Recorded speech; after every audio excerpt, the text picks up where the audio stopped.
Nuestra iglesia existe para glorificar a Dios, siendo y haciendo discípulos de Cristo que dan a conocer su grandeza conforme a las Escrituras desde nuestra comunidad hacia todas las naciones.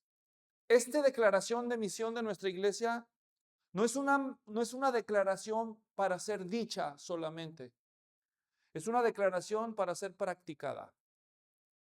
Es una misión que debe ser practicada y no solamente presumida. Cumplir la misión no es cosa fácil. ¿Recuerda usted la primera vez que usted predicó y compartió de Cristo a una persona? Tal vez el nerviosismo, la incapacidad que usted sentía. ¿Recuerda usted la primera vez que oró por un enfermo pidiendo sanidad a Dios?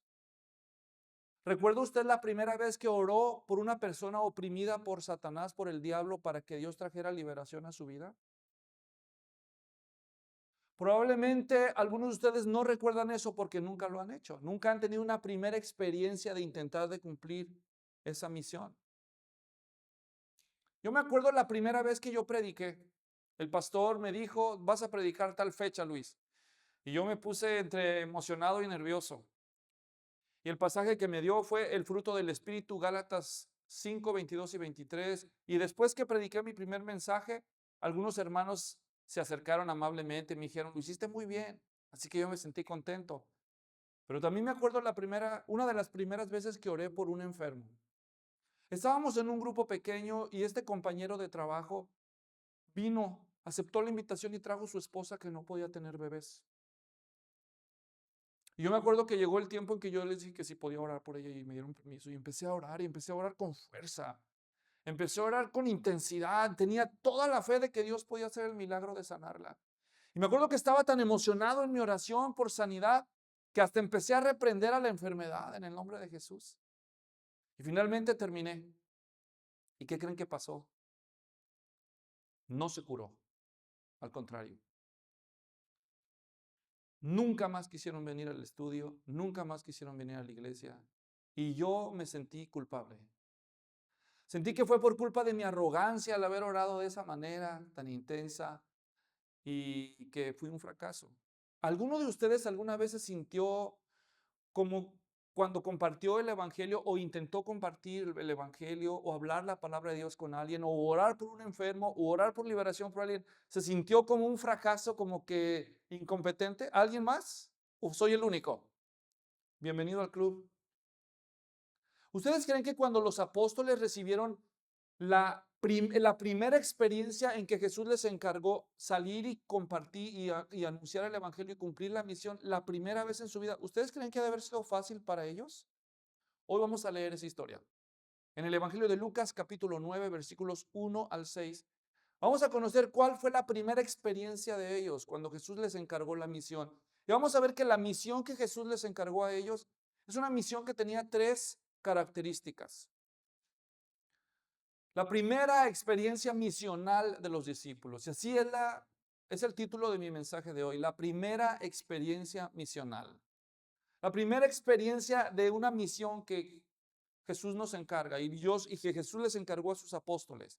Y la primera experiencia misional que Jesús le da a sus 12 apóstoles se distinguió por tres características. Fue una experiencia de poder, fue una misión de poder la que Él les dio, fue una misión de proclamación y fue una misión de provisión. Y vamos a aprender algunas lecciones nosotros porque algunos de nosotros nos sentimos como incapaces de cumplir la misión y otros ni siquiera lo intentan porque no han tenido ni siquiera una primera experiencia. Pero si Dios quiere, al final de este estudio vamos a ser desafiados a intentarlo.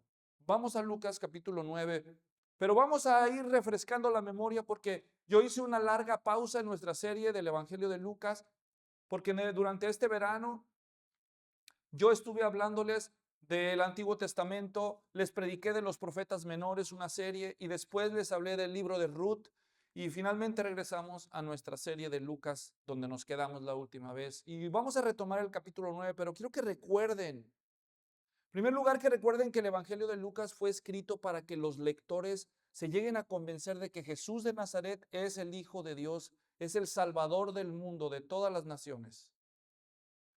Y cuando llegamos en los últimos capítulos, antes del 9, nos damos cuenta que Jesús ha estado haciendo tremendos milagros para demostrar su autoridad sobre todo. Si ustedes dieran la vuelta un par de páginas en Lucas 7, se darían cuenta, ya estudiamos estas cosas, cómo Jesús sana a un siervo de un centurión romano a la distancia. Jesús tiene autoridad sobre la enfermedad a distancia. Él solamente da la palabra y el hombre se cura hasta por allá. Y después de eso vimos la historia cómo Jesús va a un pueblo llamado Naín, donde hay una viuda que está a punto de sepultar a su único hijo. Y cuando Jesús ve el dolor de ella, resucita al muchacho y vemos cómo Jesús ejerce autoridad sobre la muerte. Eso en el capítulo 7. Vemos cómo Jesús tiene autoridad sobre Juan el Bautista cuando él, profeta, le manda a unos discípulos para que le pregunten a Jesús si él era el que había de venir, el Mesías, o esperarían a otro. Y Jesús le manda una fuerte llamada de atención a Juan Bautista. Y vemos a Jesús no solo con autoridad sobre las enfermedades, incluso a distancia, sobre la muerte, sino incluso tiene autoridad sobre los profetas, como Juan Bautista. También vimos en ese capítulo cómo Jesús tiene autoridad para perdonar el pecado, porque a una mujer pecadora que le lava los pies, le perdona los pecados delante de mucha gente. En el capítulo 8, uno antes, vimos cómo Jesucristo, después de enseñar parábolas, calma la tempestad y demuestra el poder que él tenía sobre la naturaleza. Cuando le dice al viento y al mar, calla, enmudece, y todo se calma. Y luego vimos cómo Jesucristo tiene el poder sobre todos los demonios, porque se traslada a un lugar llamado Gadara, donde un hombre estaba poseído por una legión de demonios, que eran miles de ellos. Y con una orden Jesucristo los echa fuera a todos. Así que Jesús demuestra también su poder sobre todos los demonios. Y luego Jesús regresa al territorio israelita y ahí una mujer que tenía una enfermedad de hemorragia por 12 años es sanada por el poder de Jesús. Y finalmente Jesús resucita a la hija de Jairo. O sea, de una y otra vez los apóstoles estuvieron viendo a Jesús hacer tremendos milagros y demostrando tremenda autoridad, ya fuera sobre demonios, sobre enfermedades, sobre la misma muerte. Pero ellos no se esperan lo que está a punto de venir. Y cuando llegamos al capítulo 9, Jesús los va a llamar a ellos. Imagínense que ustedes fueran los apóstoles y que aquí estuviera Jesús y les dijera, de entre todas las multitudes que lo seguían, llamó a los 12 y les dijo, hey, vengan acá, y los reunió Jesús. Y ustedes vienen. Y ustedes no se imaginan con lo que Jesús va a salir. Tal vez ustedes se imaginan que les va a pedir algún encargo, algún favor, algo sencillo, pero entonces Jesús los llama y dice el texto, y ahí vamos a empezar a ver cómo Jesús les va a encargar una misión de 3 características. La primera, una misión de poder. Versículo 1 y 2 en Lucas 9, por favor. Vamos para el texto. Dice, reuniendo Jesús a los 12 discípulos, les dio poder, diga poder. La palabra poder en griego es dunamis o dinamis y significa capacidad. Lo contrario de capacidad es incapacidad. O sea que Jesús les dio la capacidad porque él sabía que en ellos no había la capacidad para hacer lo que les iba a mandar. Les dio capacidad, poder y también les dio exusía, en griego, autoridad. Autoridad significa derecho, derecho legal. Derecho. Así que Jesús les da la capacidad para hacer lo que van a hacer y les da también la autoridad para hacerlo. ¿Y qué es lo que les va a mandar a hacer? Ahí dice el texto. Les dio poder y autoridad sobre, dice ahí, sobre los demonios o sobre todos los demonios. ¿Qué dice la Biblia? ¿Sobre cuántos?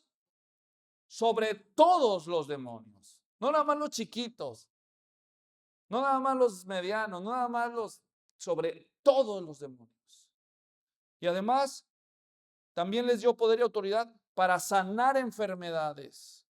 Al final del versículo 2 también dice, y sanar a los enfermos. En otros pasajes dice, para sanar toda enfermedad y dolencia. No es lo mismo sanar una enfermedad que sanar una dolencia. Hay algunos de ustedes que no están enfermos, pero las dolencias no los dejan, ¿verdad? Pero Jesús les dio a ellos poder y autoridad para sanar toda enfermedad, para expulsar a todos los demonios. Ahora, yo les voy a decir lo que me imagino cómo fue ese día. Jesús les llama y le dice, hey, los 12 que escogí, vengan, vengan, vengan. Si Jesús hubiera sido guatemalteco, hubiera dicho, vengan mucha, que así dicen allá, vengan, y los juntó. Y luego les voy a decir lo que creo que Jesús no hizo, ¿ok? Jesús yo no creo que hizo esto, dijo, les doy poder, más poder. O sea que gritó y cambió el tono de voz así, como muchos hacen hoy. No, vamos allá porque ahí existe el poder. Y creen que el poder es gritar y poner ronca la voz.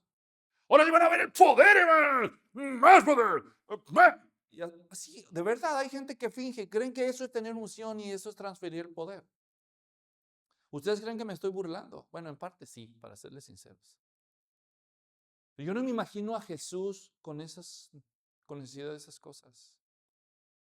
Tampoco me imagino que cuando Jesús está diciendo, les doy poder y autoridad, que entonces los discípulos que estaban ahí sintieron como una descarga eléctrica y se cayeron y se retorcieron en el suelo, como muchos dicen hoy. Les garantizo, yo no estuve ahí, pero les garantizo que eso no debió haber pasado. Esas son modas modernas. Yo les voy a decir lo que creo que pasó. Yo lo que creo que pasó es que Jesús llamó a sus discípulos y les dijo, vengan, vengan, escuchen bien, les doy poder y autoridad sobre todos los demonios y para sanar las enfermedades. Yo creo que cuando los discípulos oyeron eso, hicieron más o menos lo mismo que están haciendo ustedes ahorita. Así como, y tal vez se voltearon a ver ellos unos a otros y dijeron,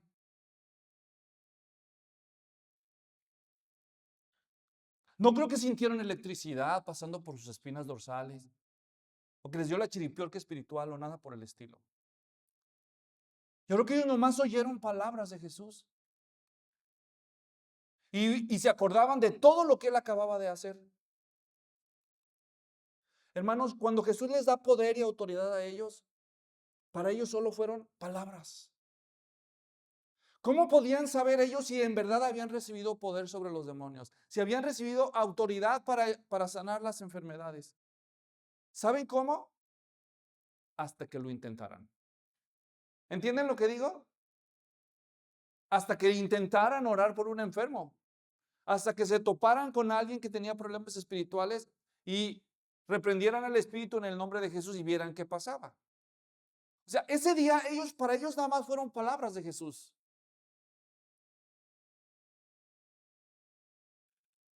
Así que la primera característica de la misión que les da a ellos fue una misión de poder. Ahora yo pregunto, ¿ustedes creen que Jesús les dio poder o no? Pues claro, ustedes ya saben el fin de la historia, ya saben que sí, que ellos sanaron enfermos, que incluso el libro de los Hechos nos cuenta cómo muertos fueron resucitados por ellos, que echaron fuera demonios con una sola frase. Pablo en Filipos a una endemoniada con un espíritu de adivinación que ya lo tenía harto, dice que nomás volteó y le dijo, sal de ella, 3 palabras, sal de ella, ¡pum! Y el demonio salió. No tuvo que ayunar 3 días y juntar a toda la iglesia para que estuviera en oración y él reprendiendo una y otra vez a los demonios como hacemos ahora. Y sale el nombre de Jesús y el demonio se resiste y no sale y no sale. Y ya hasta ya 1, 2, 3 horas. Los exorcistas tienen que pedir break porque ya se cansaron. Como dijera aquel, tráigame una Pepsi, dijo, porque esto está muy cansado. Y el que el endemoniado dijo, y a mí una cervecita, porque esto va para largo, O sea, no, cuando los apóstoles recibieron poder y autoridad de Jesús, a la primera sanaban los enfermos, a la primera salían los demonios, a la primera. ¿Y saben por qué? Hebreos 2 nos dice por qué, se los voy a leer. Hebreos 2, versículo 2 y 3, escuchen. Una salvación tan grande, la cual después que fue anunciada primeramente por medio del Señor, nos fue confirmada por los que la oyeron. Los que la oyeron son los apóstoles. Primeramente esta salvación anunciada por el Señor Jesús y luego por los que lo oyeron, los apóstoles. Dios testificó junto con ellos, Dios testificó junto con los apóstoles, junto con ellos, por señales como por prodigios y por diversos milagros y por dones repartidos del Espíritu Santo según su propia voluntad. Jesús mandó a sus discípulos a decirle a todo el mundo que Él es el Rey, que Él vino a traer las buenas nuevas de salvación, Jesús. Y le dijo a los discípulos, vayan y díganle al mundo esto, pero no les van a creer fácil. Y para que les crean, les voy a dar esta evidencia. Estas evidencias van a ser ustedes para que todos les crean. Y esos son el poder y la autoridad que les doy. Cuando ustedes oren por un enfermo, se va a curar la gente. Y seguramente algunos de ellos dijeron, ¿en serio? Y cuando ustedes vean un demoniado y lo echan en mi nombre, va a ser liberado. Y entonces la gente va a creer lo que ustedes dicen. Dios testificó por medio de señales, prodigios y de muchos milagros y reparticiones de dones del Espíritu Santo juntamente con ellos para que el Evangelio fuera recibido en la primera generación. Eso dice la Escritura, Hebreos 2, 2 y 3. Por eso Jesús les dio. Ahora la pregunta que nos hacemos es, hermanos, ¿todavía tenemos ese poder para sanar y para echar fuera demonios? ¿Saben por qué lo digo? Porque hoy en día hay mucha gente que dice ser apóstoles. Aparte de los 12. Apóstoles modernos. Apóstoles de papel de China. Hasta apóstolas hay. Hay una por ahí que se llama Wanda, no sé qué. Y hay muchas. Apóstoles y apóstolas de hoy. ¿Son iguales que ellos? No, hermanos, no son. Se los voy a demostrar fácil. Tomen a uno de esos apóstoles y llévenselo a un hospital lleno de enfermos. Vamos a ver qué pasa. No me malinterpreten. ¿No hace Jesús todavía milagros de sanidad? Claro que sí. Yo mismo en algunas ocasiones he experimentado la sanidad divina como resultado de la oración. Dios me ha usado a mí para orar por enfermos que se han curado. Pero también debo de confesar que he orado por algunos enfermos y se murieron. Así que si alguien necesita oración al final, ahí los espero junto a la... Esos que oran hoy en día no se sanan todos, se sanan algunos. Esos que se dicen apóstoles y exorcistas de hoy en día, los demonios no se salen a la primera orden que ellos dan. Algunos hay un proceso de liberación. Cristo sigue sanando, Cristo sigue liberando de la cautividad espiritual a los oprimidos por el diablo, pero nosotros ya no somos como los apóstoles, hermanos. Es una ingenuidad de la que algunos no quieren convencerse. Claro que debemos orar por los enfermos y esperar un milagro de sanidad, pero no siempre va a suceder. Y no, los demonios no salen a la primera orden, hermanos. Así que sí hay poder en Jesús, pero nosotros no somos apóstoles. Pero la misión sí es una misión de poder. Segundo, no solo es una misión de poder la que Jesús les da a ellos, pero también es una misión de proclamación. Versículo 2, en Lucas 9. Dice, ¿y los envió a qué? No los oí. ¿A qué? Proclamar. Diga proclamar. Proclamar en griego, keruso, significa hablar como un heraldo. El heraldo era el enviado del rey. El rey daba una nueva orden y entonces llamaba a uno de sus mensajeros y le decía, quiero que lleves esta nueva orden a las villas más lejanas de mi imperio. Así que iba este enviado y le llamaban el heraldo y él llegaba a veces incluso con una guardia rodeado, tocaba la trompeta, se juntaban todos allá al centro y él decía, hey, les traigo un aviso del rey. Entonces la gente se arrimaba y decía, a ver, ¿cuál aviso? Y él les leía la carta que el rey mandaba. Desde ahora esto y aquello. No les estaba pidiendo permiso, no les estaba levantando votación a ver si aceptaban o no. Simplemente les estaba informando.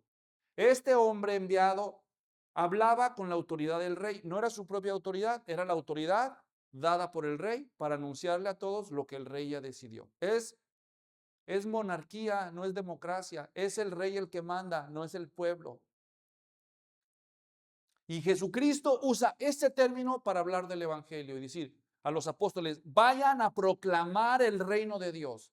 ¿Qué les está diciendo? Ustedes van a ir y le van a informar a la gente que Dios reina y que ha mandado a su Hijo a reinar. Y su Hijo soy yo, Jesús de Nazaret. Ustedes van a ir al mundo a decirles eso. No les van a pedir su opinión, no les van a pedir disculpas, ustedes solamente van a ir a proclamar, a decirle a todos lo que ya está decidido. Lo que ustedes van a ir a hacer es lo mismo que yo he estado haciendo desde el principio. Porque si ustedes regresan unas páginas en Lucas, ustedes van a ver, por ejemplo, en el capítulo 8, un capítulo antes, Lucas 8:1.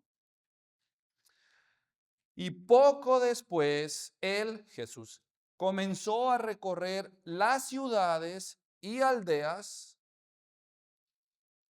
proclamando y anunciando que las buenas nuevas del reino de Dios. Con él iban los 12. Así que lo que Jesús les manda a ellos hacer no es nuevo, es simplemente a seguir haciendo lo que han oído a Jesús hacer en todas las aldeas y las ciudades. Buenas nuevas es el evangelio. Anuncien el evangelio del reino de Dios. Dios reina. No, el que reina es Roma, podrían pensar algunos. No. El que reina es Dios y yo soy su hijo. Yo soy el rey. Cuando crucificaron a Jesús, ¿qué letrero le pusieron allá arriba de la cruz? ¿Se acuerdan? En forma de burla, el rey de los judíos, porque ellos entendieron lo que Jesús anunciaba. Si no, ¿por qué le pusieron así? Porque ellos habían oído que Jesús decía que era el rey. Era el mensaje del rey, el reino de Dios. Esto que Jesús hacía en cada ciudad y en cada pueblo, lo hizo desde el principio. El primer capítulo que nos habla del inicio del ministerio de Jesús fue Lucas 4, y les recuerdo para los que ya no lo tienen presente. En Lucas 4, versículo 43, dice la escritura: pero él les dijo, también en las otras ciudades, además de Nazaret y Capernaum, debo anunciar las buenas nuevas del reino de Dios, porque para esto he sido enviado. Así que desde el principio Jesucristo estuvo anunciando, a veces le llamamos el evangelio y a veces se le llama el reino de Dios y a veces el evangelio del reino de Dios. Ahora yo pregunto, ¿ustedes creen que el mensaje del reino de Dios, del evangelio del reino de Dios que Jesús anunció y que los apóstoles fueron enviados a anunciar, solamente era el mensaje que tenía que anunciar Jesús y los 12 apóstoles, o también todos los demás, además de los 12 apóstoles, incluyéndonos a nosotros hoy? Pues sí, como se han de imaginar, también nosotros anunciamos el mismo mensaje. ¿Y cómo lo sabemos?, se preguntarán. Porque décadas después de que Jesús ya había muerto y resucitado, y que los discípulos habían recibido el Espíritu Santo y se habían esparcido por las naciones, leemos el libro de los Hechos y vemos una y otra vez que es el mismo mensaje que, por ejemplo, Felipe predica en Samaria, el reino de Dios, en Hechos 8. E incluso Pablo a lo largo de las páginas de Hechos, y de hecho el último versículo del libro de los Hechos, que es Hechos capítulo 28, versículo 31, así cierra el libro de los Hechos, escuchen. Pablo predicando en la ciudad de Roma, predicando el reino de Dios y enseñando todo lo concerniente al Señor Jesucristo con toda libertad, sin estorbo. Así que anunciar el mensaje de que Jesús es rey y que todos debemos aceptarlo a Él porque Él es nuestro Señor, es el mensaje que Jesús envió a sus apóstoles y a todos nosotros a proclamar. Cuando en Romanos 10 usted lee ese versículo que dice: si con tu boca confesares que Jesús es el Señor y creyeres en tu corazón que Dios le levantó de los muertos, serás salvo. Muchos cristianos creen que ese versículo lo que está diciendo es que para recibir la salvación tenemos que repetir la oración. A ver, repitan la oración. Señor, yo te acepto como Señor y Salvador. Pero eso no está diciendo el versículo. Lo que ese versículo está diciendo a los romanos, porque está en Romanos 10, 9 y 10 ese versículo, lo que está diciendo a los romanos es a los que viven en la ciudad de Roma, la capital del imperio de su tiempo, donde todos sabían que el único señor era César, el emperador. Y Pablo les está diciendo a los cristianos que viven en Roma, el emperador no es el Señor de ustedes. Jesús es el Señor de ustedes. Si quieren ser cristianos, el día que se bauticen, van a tener que aceptar que el Señor es Jesús. Y si confiesan públicamente que Jesús es el Señor, no solamente si creen, pero si lo creen de verdad y están dispuestos a decirlo públicamente, a morir por eso, porque los romanos entendían lo que eso significaba. Probablemente dijeron, oye Pablo, pero si nosotros decimos públicamente que Jesús y no César, pero Jesús es el Señor, y el César nos oye, ¿qué crees que va a pasar? Tú fácil porque nos escribes desde Corinto, pero para los que estamos aquí en Roma, si nos llega a oír el emperador que decimos que Jesús es el Señor y no él, ¿tú sabes lo que nos puede pasar? Ellos lo supieron porque en el año 54, el 16 de julio del año 54, perdón, del año 64, Nerón incendió Roma. ¿Y a quién le echó la culpa? Así que si ellos querían salvarse, solo tenían que decir, no, no, yo no soy cristiano, yo soy de César, de Nerón. Pero ellos no lo hicieron y ya saben ustedes lo que les pasó. A los que les fue bien los mataron, porque a los otros cristianos que no negaron a Jesús como Señor y no se sometieron a Nerón, los clavaron vivos en estacas, los empalaron.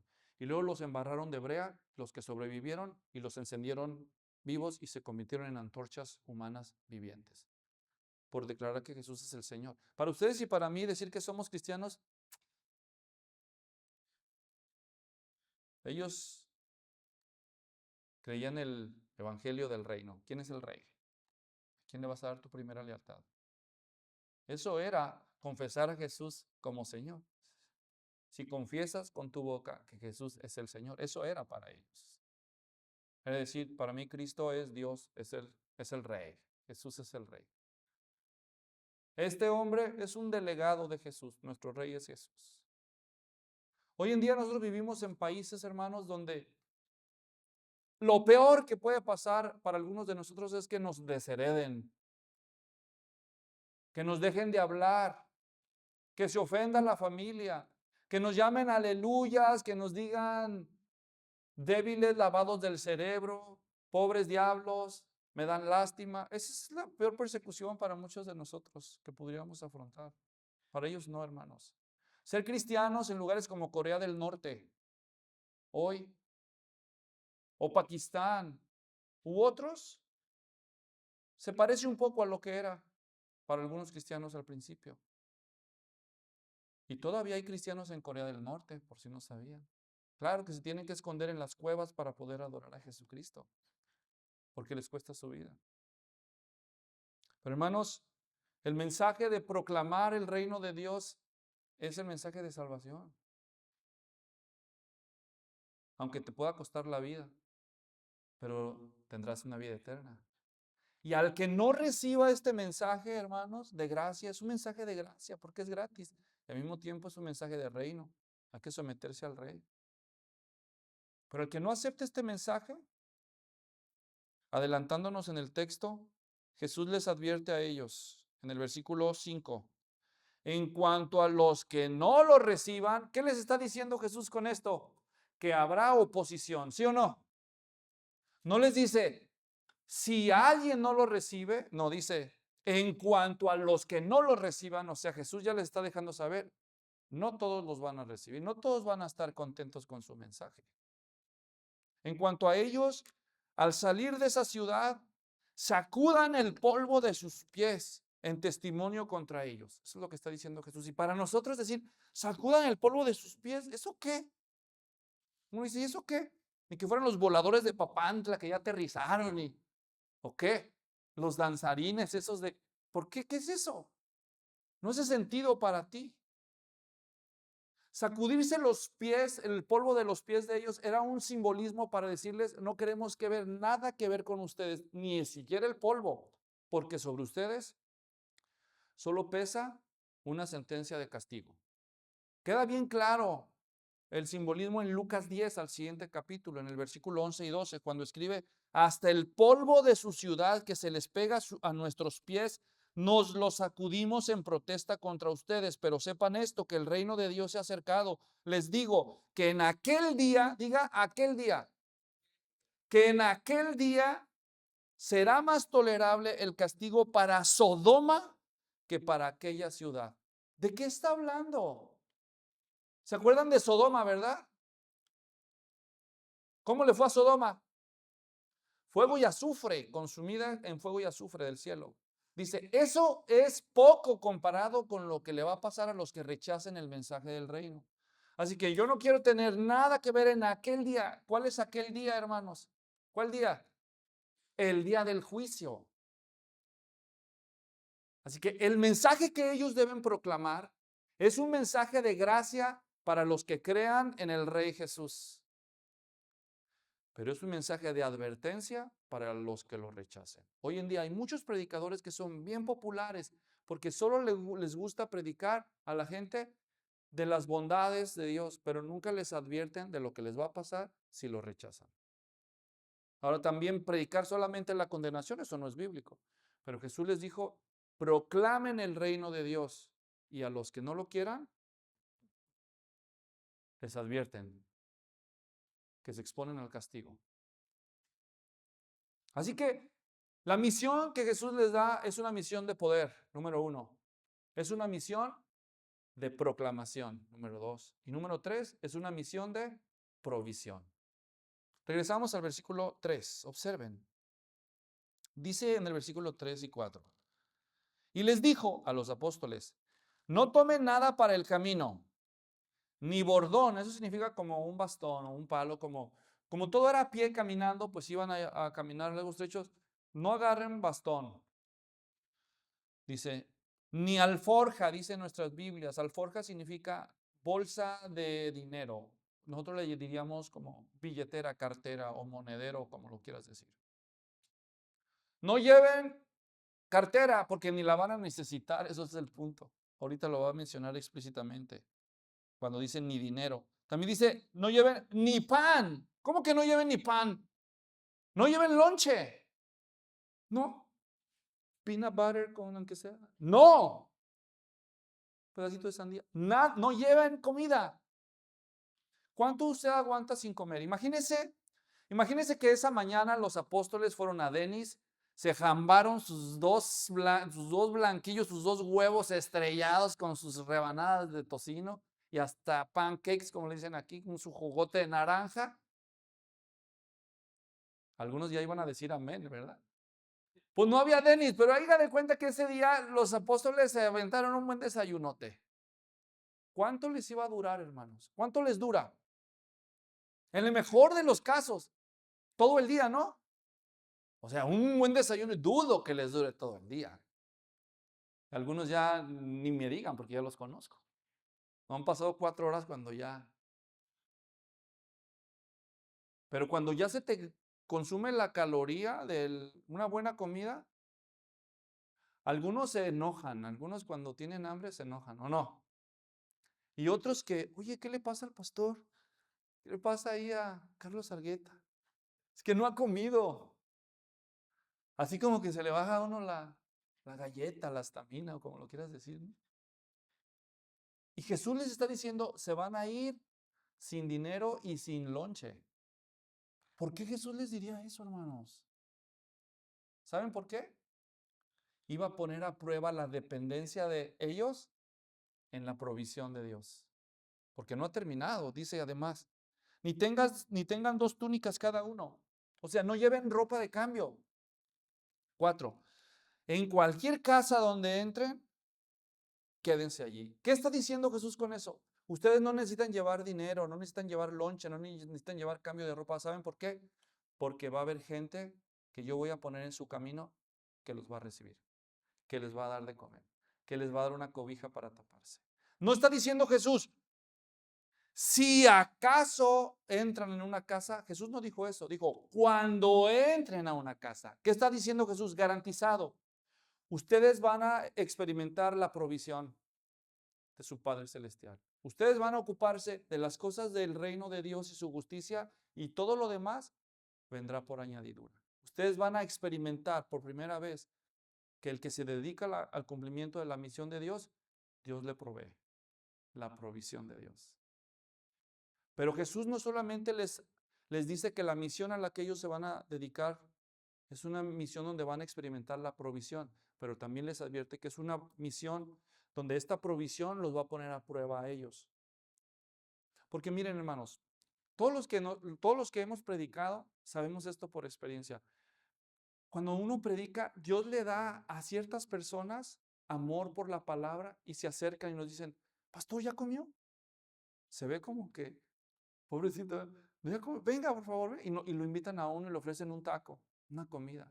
Ándale, pastor. ¿Y dónde se va a quedar, pastor? No, pues ahí tenemos un cuartito, aquí es bienvenido a nuestra casa. Ay, gracias, pues. Y Dios mueve el corazón de su pueblo para ayudar a los misioneros. Así que cuando los apóstoles fueran a los pueblos y empezaran a predicar, imagínense ustedes, hermanos, ¿quién les iba a creer? Imagínense que en el centro de una plaza, en un mercado, llegan dos de ellos, porque normalmente Jesús los mandaba en parejas, y empezaban, ¡hey, escuchen, personas! Y la gente diciendo, ¿qué? ¡Hey, oigan, venimos a hablarles del reino de Dios! ¿Qué? Sí, venimos en el nombre de Jesús de Nazaret. Ay. Nadie les hacía caso, probablemente dos o tres. Hasta que ellos decían, no, pues ¿cómo le vamos a hacer? No sé, uno de los dos, porque como Jesús los mandaba en parejas, tal vez dijo, ¿sabes qué? Voy a orar por los enfermos. Te tocan los endemoniados, te gané.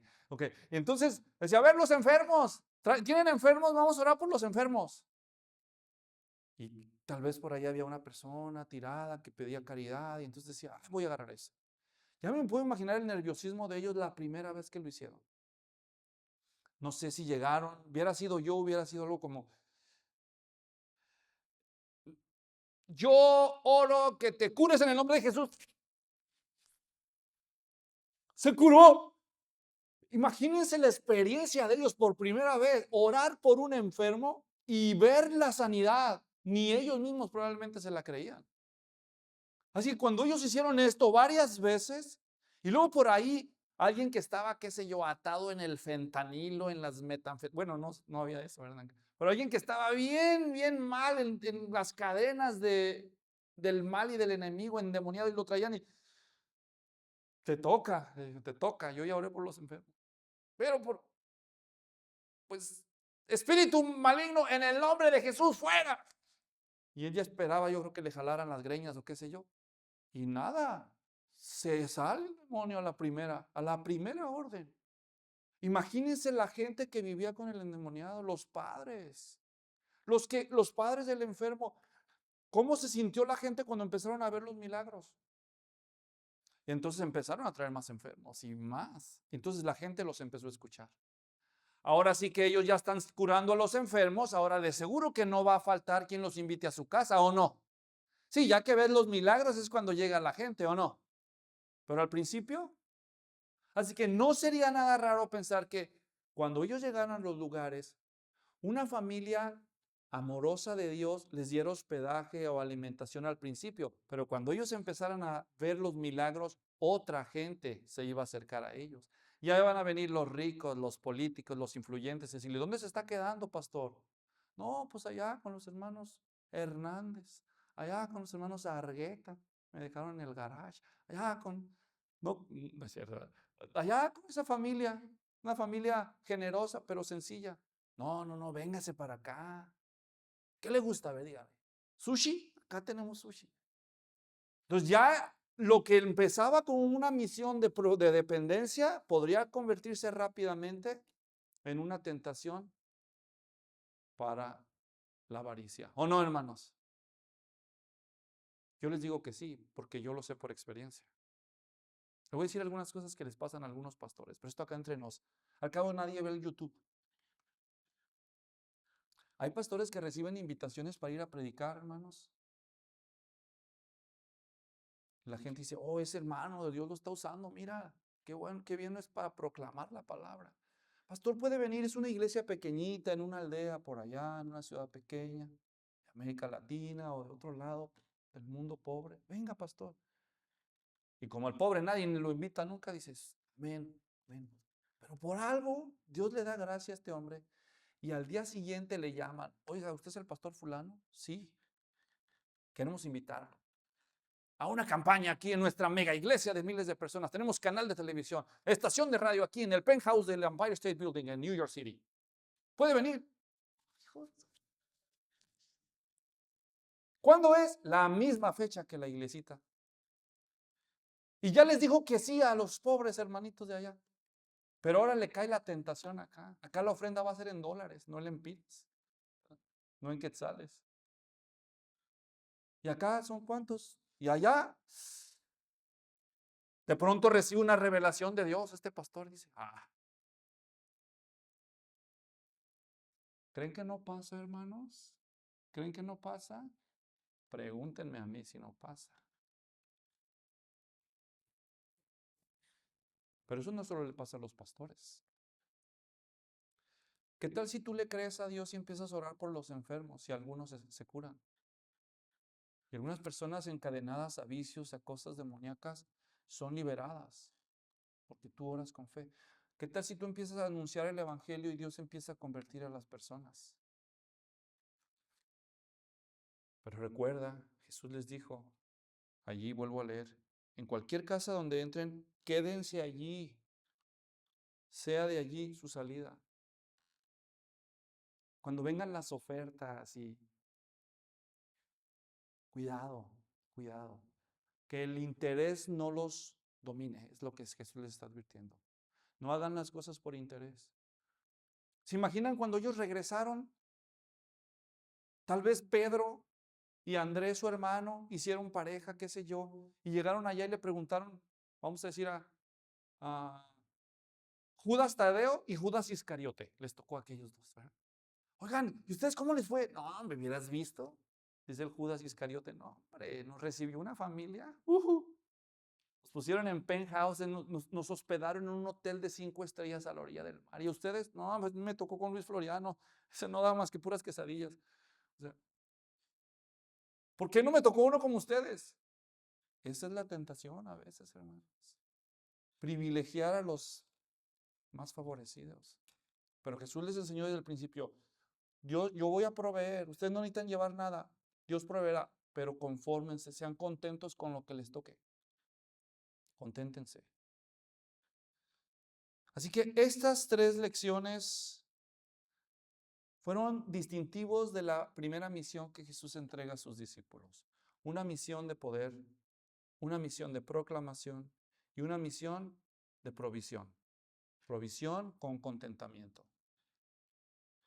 Ahora, dice el versículo 6 como conclusión, entonces, imagínenselo, ahí está Jesús les dice, a ver, les doy poder y autoridad sobre todos los demonios y para sanar las enfermedades, a proclamar el reino de Dios y sanar a los enfermos. Órale pues. Y ahí están los 12 oyéndolos, igualito que ustedes. Así como volteando a ver y diciendo, órale pues. Seguramente que hubiera ido un mexicano ahí y hubiera dicho, sí voy, sí voy, sí voy. Órale pues ya, órale. A ver, parejas, a ver tú, a ver, Bartolomé y Felipe, a ver tú y Judas. Ay, qué bueno porque tiene la bolsa de las ofrendas, ¿verdad? Y los manda. Pero el texto dice, hermanos, en el versículo 6, que ellos, ¿qué hicieron? ¿Observaron el texto? Salieron e iban por las aldeas anunciando el evangelio y sanando todas partes, sanando por todas partes. ¿Saben qué, hermanos? Ellos obedecieron. Nunca hubieran experimentado el poder de Dios hasta que obedecieron. Pero esta es mi teoría. Eso es especulación, ¿eh? Yo creo que había 2 tipos de apóstoles ese día ahí. Yo creo que entre ellos unos apóstoles eran de esos que se ponen nerviosos cuando les das una tarea nueva, pero al mismo tiempo están así como que yo sí quiero ir a ver qué va a pasar. De esos que tienen una personalidad más extrovertida, más aventada, más así, ¿no? Vamos a ver si salen los demonios en el nombre de Jesús. Vamos a ver. O sea, había unos que eran así por su personalidad, más aventados, que tenían nerviosismo tal vez, comían ansias de hay que ver, a ver qué pasa. Y tal vez otros que eran más introvertidos, más inseguros, más tímidos. Ellos estaban así como que ya se me acabaron las uñas, ¿ahora qué me como? O sea, yo no quiero ir, que yo no sé, bla, bla, bla, o sea, los temores y todo. Pero al fin de cuentas, sin importar sus diferencias, la experiencia que tuvieran, la personalidad que tuvieron, el carisma que cada uno haya tenido, al final, cada quien en su propia personalidad única obedeció. Y cada uno salieron y sin importar todas las diferencias, empezaron a experimentar algo maravilloso, que cuando obedecían por fe, lo que Jesús les dijo, les doy poder y autoridad. Cuando ellos empezaron a orar por los enfermos, cada quien con su propia personalidad, unos tal vez oraban a gritos y otros oraban así en silencio, pero cuando lo hicieron empezaron a ver que sanaban los enfermos, que los oprimidos por el diablo eran liberados.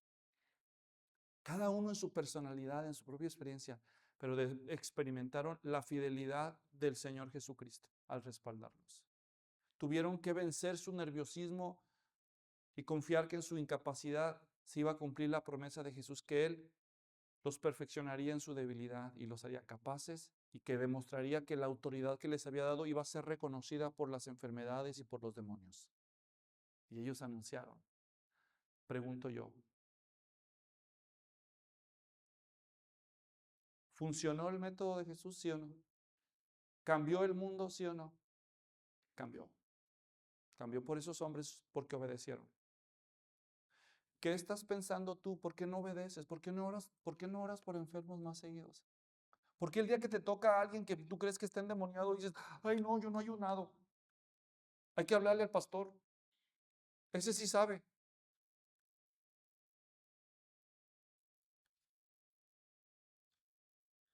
Para el que cree, lo intenta. Ahora, no somos los apóstoles, hermanos. Tal vez no se van a sanar a la primera oración y los oprimidos por el diablo no se van a salir a la primera orden. Pero el evangelio lo podemos proclamar. Y los resultados los dejamos a Dios. Así que yo termino preguntando, ¿será de los obedientes que llevan la misión o de los que se excusan diciendo, yo no sé, no tengo experiencia, soy incapaz? Un pastor estaba cenando con su esposa y con sus hijos, y su hija, que iba en el nivel de primaria a una escuela cristiana, le dice a sus papás y a sus hermanos, ¿qué creen que pasó hoy en la escuela? ¿Qué pasó? Cenando ellos. Una de nuestras compañeritas estaba endemoniada, el demonio se manifestó cuando estábamos ahí en la escuela. ¿Y tú qué? Sí, se manifestó un demonio ahí. ¿Cómo sabes? No, pues cómo empezó a hablar y las blasfemias y le cambió la voz. Y todos le preguntaron, ¿qué le preguntaron? ¿Qué creen que le preguntaron a la niña? ¿Y qué hiciste? ¿Qué hicieron? ¿Qué pasó? Y dice la niña, ¿cómo que qué? Pues lo echamos fuera en el nombre de Jesús. ¿Qué íbamos a hacer? Eso le dijo la niña. ¿Tú qué hubieras dicho? Le hablamos a los papás, le hablamos al pastor, tuvo que venir el... Esa es la diferencia entre los niños y muchos de nosotros, que ellos le creen al Señor en sus palabras y obedecen. Y nosotros oremos. Padre, aquí tenemos el ejemplo de la primera experiencia misional que Jesús entregó a sus apóstoles. Y muchos de nosotros ya llevamos tiempo en el Evangelio y no lo intentamos. Yo te suplico que derrames tu confianza en nuestros corazones y experimentemos el poder que tú nos diste, porque tu palabra dice que cuando venga el Espíritu sobre nosotros, recibiríamos poder y seríamos testigos de Cristo en todas partes. Oro por nuestra iglesia, para que se atreva a obedecer, a orar por enfermos, a orar por liberaciones, pero sobre todo a proclamar el Evangelio del reino de Dios por la persona de nuestro Rey y Señor Jesucristo, en cuyo nombre oramos. Amén.